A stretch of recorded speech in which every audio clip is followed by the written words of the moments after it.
what are some of the bright spots that you're seeing in the data these days, and what are your concerns? As far as bright spots in the trends of the performance. Yeah. So here are the highlights in my mind. We were given a tremendous benefit from COVID, and it was a twofold benefit. One was new golfers. And as I mentioned, what we saw, I mean, right now, last year, our call was 2.9 million people took up the game of golf who had never played it before. So that was a great thing. Unfortunately, what we're seeing in ours, we did second year tracking on them. We retained about 40% of them.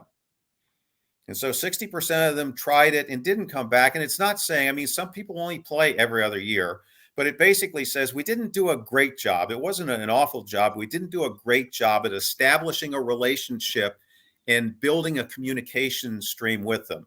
And one of the things that we noticed that was interesting, again, a little bit disappointing, was we attracted an above average number of females, but they left us at a much higher rate.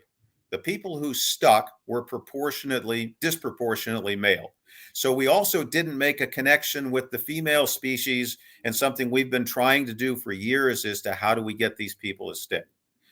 The other good thing that we saw was that they came in at a higher frequency than our new golfers in the past. So our new golfers in the past that we've tracked have come in at like 2 to 3 rounds a year. The COVID golfers came in at 7 to 8.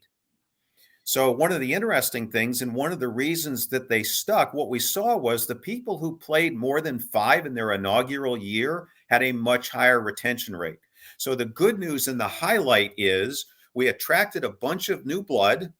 We kept it. We didn't change the dynamic of our consumer base, but we kept a decent amount of it, 40%. And if we got them to a certain frequency and engagement, our retention level was much higher. So it gives us a blueprint and a roadmap in my mind for player development and the things we have to do to be successful in the future.